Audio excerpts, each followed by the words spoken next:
Sud Radio Berkov dans tous ses états. Le face-à-face. Et avec l'inflation actuelle et dans la perspective d'un marché indo-russo-chinois, combien de temps peut-on encore tenir? Nous en parlons avec Charles Gave, président de l'Institut des libertés et économiste des marchés financiers. Bonjour Charles Gave. Bonjour.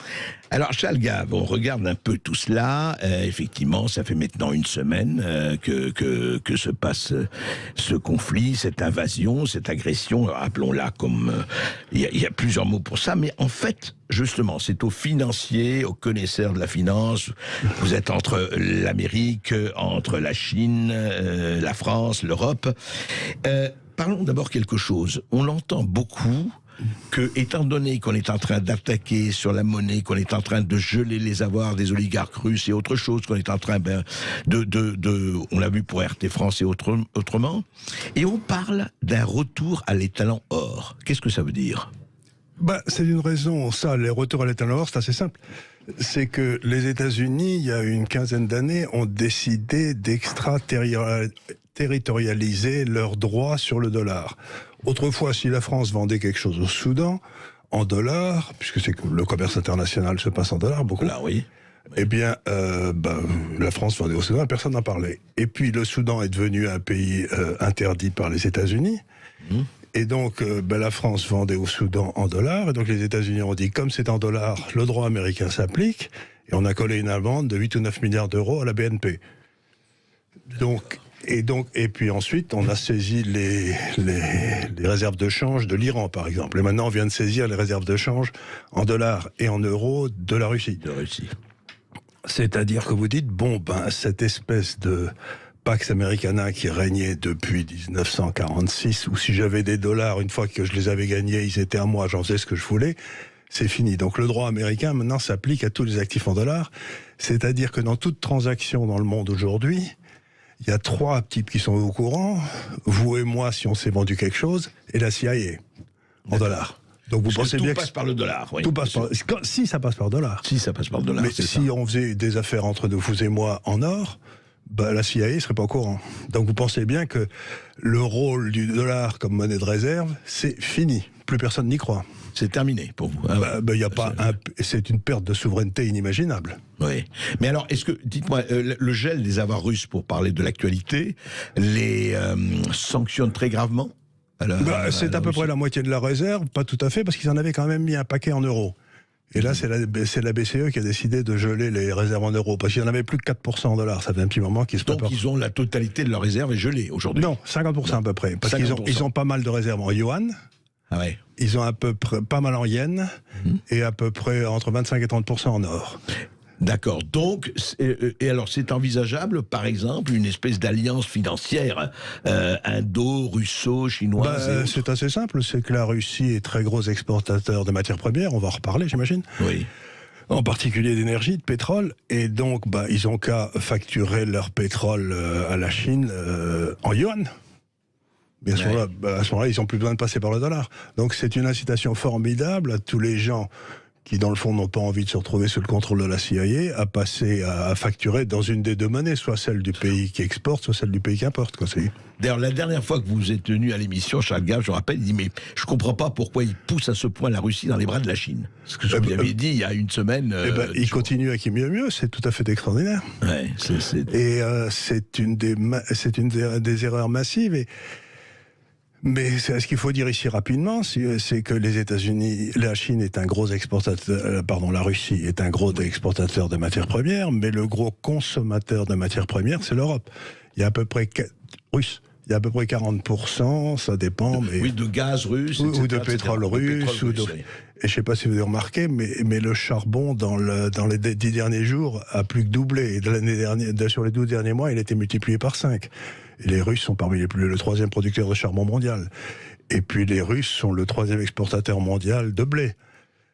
Et donc, mais est-ce que l'Europe peut se passer entièrement, si la situation actuellement continue, du blé russe, du charbon russe, du gaz russe ou pas? Jamais de la vie. Jamais, c'est impossible. Donc si les Russes décident de fermer les robinets, l'Allemagne s'arrête. Mais complètement. Mais il y a le gaz de schiste américain. Mais le gaz de schiste américain, s'ils réussissent à tirer, 1 million de barils, l'équivalent d'1 million de barils, ce sera le maximum, et ça suffira pendant quelques jours à l'Allemagne, quoi. Oui, c'est tout. Donc on est dans une histoire de fou où le type qui est complètement dépendant se tire pas une balle dans le pied. C'est l'Europe qui est en train de se tirer une balle dans la tête, quoi. Ah oui, carrément. Bah écoutez, je sais pas, mais si vous avez toute votre énergie, vous savez, l'économie, ça n'est que de l'énergie transformée. Hein. Bon, bah si on vous coupe l'énergie, bah, votre économie s'arrête, quoi. C'est à peu près aussi bête que ça. Enfin, personne ne raisonne un peu à moyen terme comme ça, même pas à court terme. Mais il y a beaucoup plus grave. Ça paraît idiot, mais en effet, il y a beaucoup plus grave. C'est les effets collatéraux, vous savez, c'est le truc. Quand vous dommages collatéraux, oui. Les dommages collatéraux, quand vous bombardez, vous avez un type qui passait là par hasard, et pof, il se fait tuer. Bon, c'est un coup de pas de peau. Je vais vous donner un ou deux exemples qui me semblent absolument extraordinaires. C'est que la plus grosse société, le plus gros propriétaire d'avions dans le monde, d'avions, oui. C'est une société irlandaise qui achète les avions et qui les loue ensuite aux compagnies aériennes. Qu'on se dit, j'ai pas besoin de mettre du capital, comme ça, c'est lui qui s'en occupe. Elle a 550 avions à peu près, cette société, en Russie. Et donc, maintenant, les Russes ne peuvent plus faire sortir leurs avions. Et donc, ils payent plus. Ouais. Et donc, la société irlandaise va sauter. Oui, faillite, évidemment. Une faillite, puisqu'elle a... Et donc, on va se retrouver avec 550 avions qui ont été faits par qui? Par Airbus. D'accord. Et donc, vous allez avoir un chômage monstrueux à Toulouse, parce qu'il y a 150 avions qui vont apparaître sur le marché. Bon, c'est déjà un truc auquel on pourrait réfléchir 2 minutes. Oui. Mais... Oui.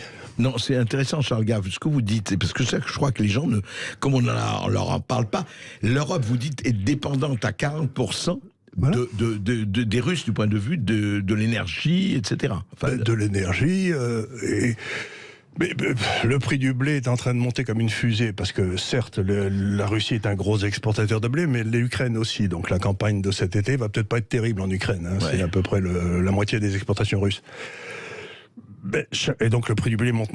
Mais chaque fois que le prix du blé est monté dans l'histoire, il y a eu des révolutions en Afrique du Nord. Parce que les gens, ils n'avaient plus rien à bouffer. Puisqu'ils bouffent du couscous, si vous voulez. C'est fait avec quoi le couscous? Avec du blé dur. Hein, Donc il y a toute une série de trucs. Oui, c'est les jeux de domino, quoi. C'est le jeu de domino. Et en plus, la Russie aujourd'hui a des comptes courants excédentaires, c'est-à-dire une balance commerciale excédentaire. Oui. Elle a un budget excédentaire. Elle a des réserves de change qui lui permettent d'importer pendant au moins 2 ans tout ce dont elle a besoin, même si elle ne vend rien à l'étranger. Elle n'a pas de dette intérieure, elle n'a pas de dette extérieure, donc elle s'est parfaitement préparée à cette guerre. Elle peut vivre en autarcie. Elle peut vivre en autarcie pendant 2 ans, ce que vous dites. 2 ans. Et puis nous, on ne peut pas vivre 2 mois.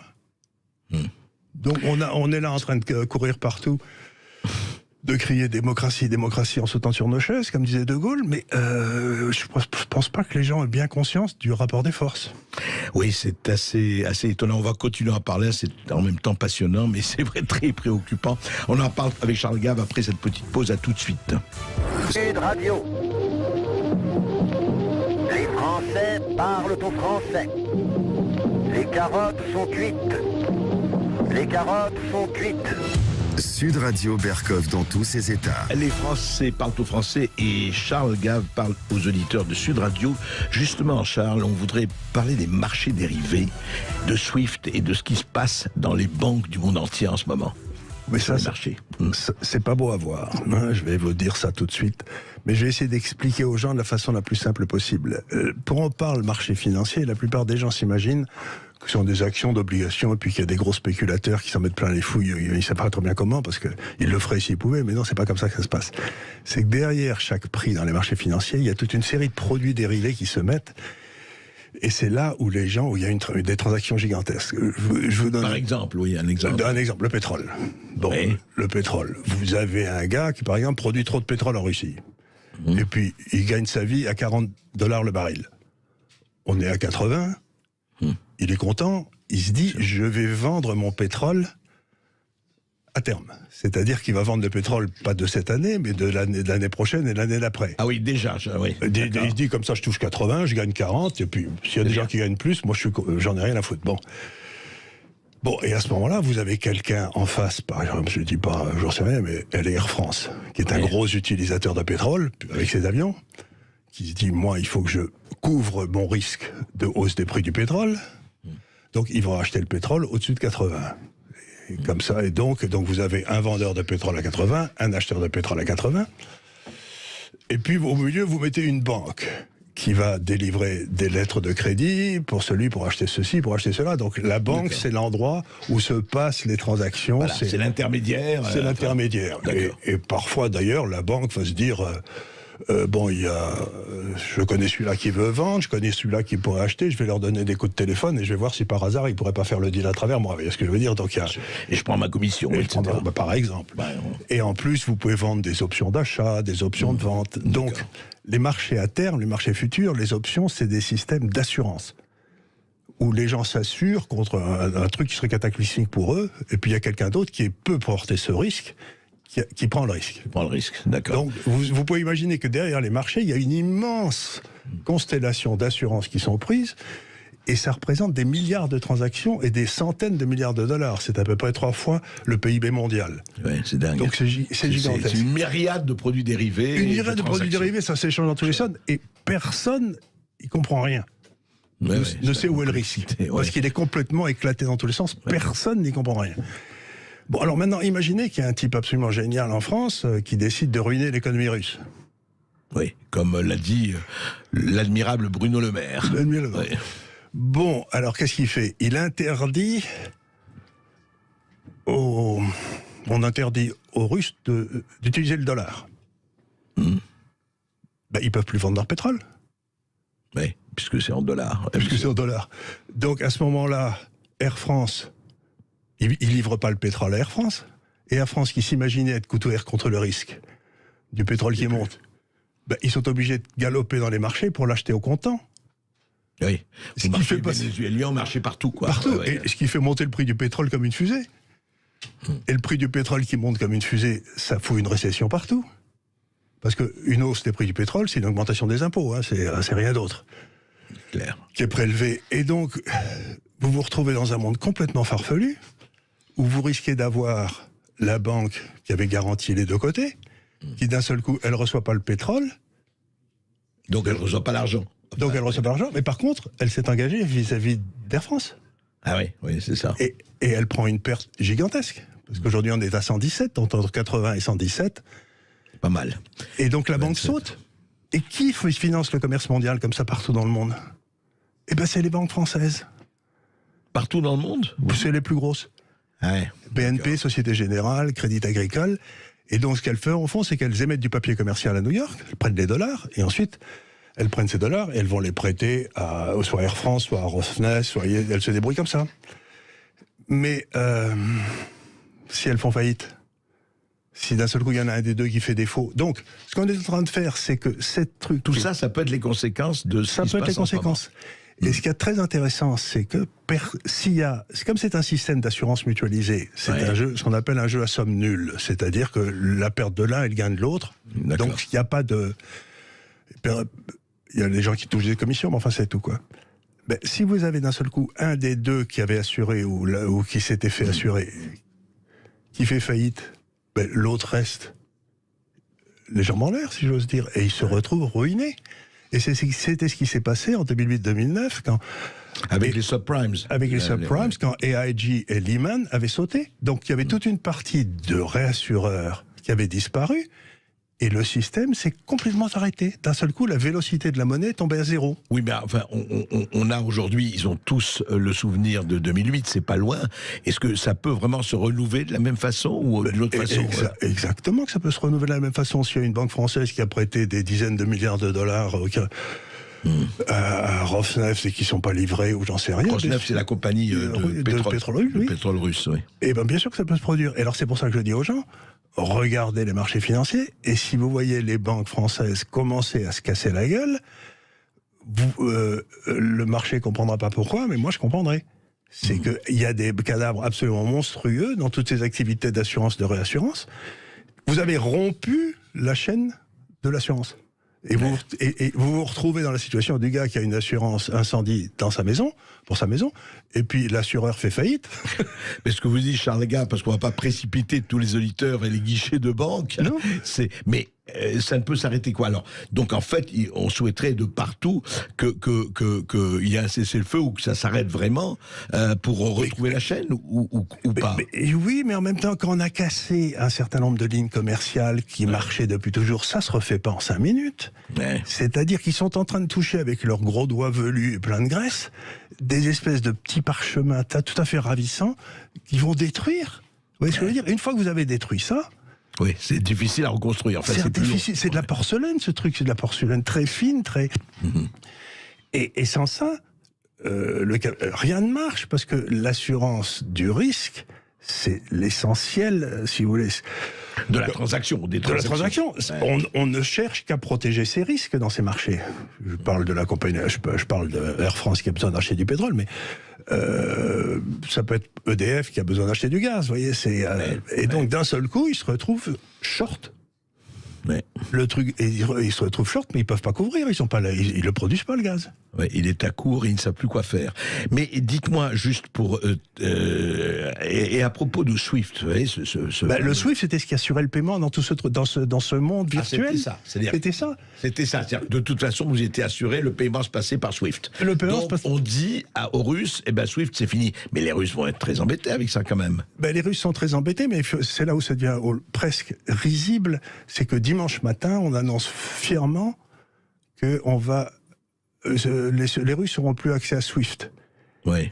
Et alors, il y a dû y avoir quelques coups de téléphone donnés par Deutsche Bank et BNP aux gens qu'il faut, en leur disant, dites les gars, on va pas vous faire de peine, mais nous, si les Russes n'ont plus accès à Swift, ils peuvent plus nous payer pour l'énergie, pour le pétrole. Donc, si ça vous fait rien, on aimerait que Swift soit arrêté pour les Russes, pour les achats de sucettes ou de voitures, mais pas pour les achats d'énergie. Il ne faut pas déconner quand même. Il y a tout de suite l'exception. Tout de suite. Et d'un seul coup, ils ont le soir, il y avait le deuxième communiqué qui arrivait en disant oui, on coupe Swift, mais pas pour l'énergie. Comme c'est là que les Russes ont tout leur pognon, ils auraient mieux fait de pas le couper du tout. Vous voyez ce que je veux dire? Donc ça veut dire qu'ils ont pris la décision le matin, et que entre le matin et le soir, il y a des gens qui sont venus leur dire, dites les gars, vous nous amenez une crise financière, mais comme il n'y en a jamais eu, quoi. Vous savez pas ce que vous faites. Et c'est vrai, ils savent pas ce qu'ils font. Ils sont incompétents. Oui, c'est ça. On arrive à cette conclusion lumineuse, vraiment. Comme vous dites, vous savez ce que disait Henri de Montalon dans La Reine morte, cher Charles Gave, il disait en prison, au duc de Vert, en prison pour médiocrité. C'est exactement ça. Mais il n'y en a pas assez en prison. Il n'y en a pas assez, c'est vrai. Charles Gave, juste honnêtement, on a très peu de temps, mais en une phrase, on peut quand même sortir de là. C'est pas quand même l'apocalypse now. Regardez le système financier européen, honnêtement, parce que s'il y a le système implose, c'est en Europe. Parce que les États-Unis sont à peu près couverts, l'Asie est à peu près couverte, donc c'est l'Europe qui est, et à ce moment-là... Qui est en première ligne. Qui est en première ligne, et qui est d'ailleurs la meilleure pour se tirer une balle dans le pied, dans la tête, où vous voulez, quoi. Ils sont tout à fait remarquables. Et à ce moment-là, vous risquez d'avoir des problèmes considérables à l'intérieur de l'euro. Oui. Parce que vous allez vous retrouver d'abord avec une inflation qui est en train de partir comme une fusée, et ensuite, ça amuse pas les Allemands, l'inflation, mais c'est là où elle est la plus forte en Europe aujourd'hui. C'est assez rigolo, c'est les pauvres Allemands, c'est eux qui dégustent le plus. Et une fois que mais vous pouvez pas monter les taux. Bien sûr. Mais si la BCE l'a dit, on monte pas les taux. On monte pas les taux. Donc, mais si on monte pas les taux, ça veut dire que l'inflation va continuer d'être plus belle. Et donc l'euro va se viander, et que les Allemands vont devenir énervés, et qu'à un de ces quatre, les gens vont dire, mais j'en ai marre de cet euro, qu'est-ce que c'est que cette connerie? C'est pour ça qu'ils ont mis 100 milliards pour leur armement. Ils vont devenir la grande... Oui, et alors que les gens pensent que réarmer les Allemands soit une bonne idée, me laisse pantois. Merci Charles Gave, merci pour ces éclaircissements, vous voyez. Et André Berkoff et toute l'équipe, on vous remercie à être plus de 500 000 à nous suivre sur YouTube et à réécouter en replay nos émissions, et ce sera le cas avec Charles Gave évidemment. Et dans un instant, André Berkoff avec Céline Alonso, vous vous consacrerez à la fabrique des chefs-d'œuvre de la littérature, de La Fontaine à Victor Hugo, mais aussi Stendhal.